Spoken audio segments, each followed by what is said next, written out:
On est parti pour que je vous présente des one-shots de fantasy adulte que je vous recommande. Déjà, on a Elvira de Tiffs chez Plume Blanche que j'ai énormément aimé, que j'ai lu ce mois-ci. Je vous ferai un résumé dans les bilans lecture. Ça, c'est un spin-off de sa duologie qui s'appelle Alunia, mais celui-ci peut se lire à part et en one-shot. Et c'est vraiment bien. C'est entre la fantasy young adulte et adulte, mais quand même plus du côté adulte. On va suivre une chef de clan qui s'appelle Elvira, qui va échapper à une tentative d'assassinat en pleine nuit et qui va s'enfuir dans le froid glacial. Elle va faire la rencontre d'un veilleur qui s'appelle Rune, d'un clan adverse, on va dire, au sien. Et elle va devoir choisir entre soit essayer de récupérer son trône, soit faire sa propre vie pour essayer de gagner sa liberté. Sachant que son pouvoir prend de plus en plus d'ampleur, qu'elle a de plus en plus de mal à le contrôler et que c'est peut-être même ce qui va la tuer. Je ne m'attendais pas du tout à la fin et c'est ce pourquoi je l'ai encore plus aimé, je pense.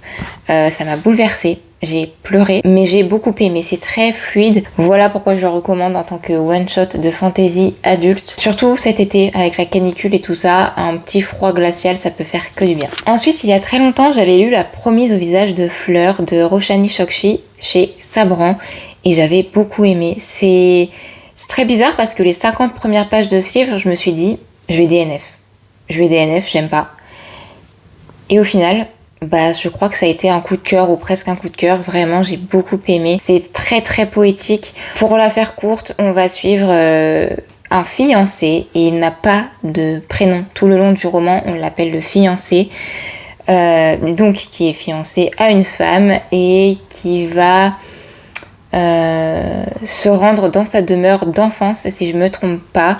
Et il va essayer d'en apprendre plus sur son passé, sachant que elle lui a interdit, elle lui a fait promettre de ne pas essayer d'en savoir plus.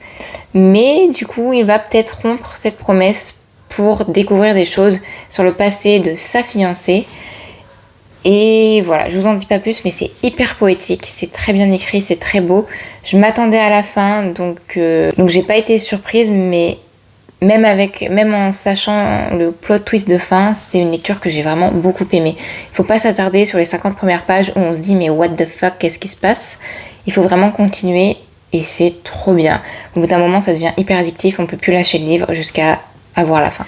Ensuite, celui-là, je vous en ai déjà parlé, c'est Le Chant des Noms de Jedediah Berry chez Le Rayon Imaginaire, qui m'a énormément rappelé mon roman préféré qui s'appelle Plein Ciel et que je vous recommande également en one shot. Je le recommande 1000 fois sur TikTok, c'est pour ça que j'en parle pas tant que ça, mais vraiment je vous assure, lisez-le. Alors lui il est plus en fantasy young adulte, mais franchement on fait pas trop la différence. Et je trouve que c'est aussi complexe qu'une fantasy adulte. Et Le Chant des Noms m'a beaucoup rappelé Plein Ciel par sa plume très poétique. On est dans une fantasy avec très peu de dialogue, dans un univers qui mélange dystopie, magie, steampunk, où les noms des choses ont disparu du monde et il faut renommer chaque chose, chaque action, chaque objet, etc. C'est trop bien. Il y a des clans qui s'affrontent entre les sans noms et ceux qui ont des noms. C'est très poétique, très beau. C'est un one shot. C'est pas pour tout le monde si vous aimez pas quand il y a peu d'action, on va dire, et peu de dialogue.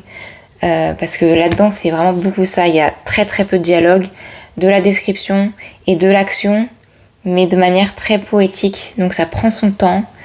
Donc faut aimer quand ça prend son temps, mais c'est trop trop bien. Vraiment, si vous aimez le côté poétique dans les fantaisies et les univers très originaux, vraiment, lisez Le Chant des Noms, c'est trop bien. Ensuite, on a Le Sort qui nous lie de Geneviève Gornichek chez Sabran toujours. Oui, chez Sabran. On est sur une fantaisie viking avec des femmes mises en avant. Vraiment, la sororité est très présente dans ce roman. On va suivre 3 amies qui sont liées par le destin, un destin qui est malheureusement funeste à cause de l'une d'entre elles, mais on ne sait pas laquelle. Et donc, les 3 vont tout faire pour essayer de se sauver les unes les autres, malgré tous les obstacles qu'elles vont affronter, malgré toutes les années qui vont passer. C'est très beau, ça peut être aussi très dur par moments. On a un petit peu de romance aussi. Et vraiment, ici, on est beaucoup plus dans une histoire d'amitié, de soutien, de sororité.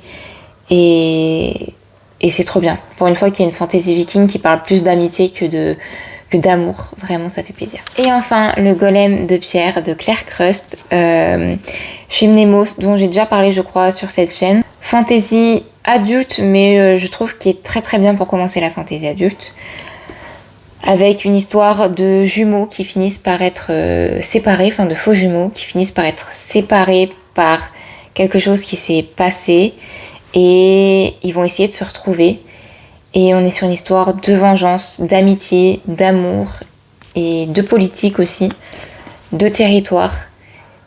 Et c'est trop bien, c'est hyper court, ça fait que 350 pages je crois. C'est très court, ça se passe très rapidement, on n'a pas le temps de s'ennuyer. Il y a de l'action, il y a un petit peu de romance, c'est très bien écrit, les liens entre frères et sœurs sont hyper importants. C'est très fluide, c'est très beau et je vous le recommande.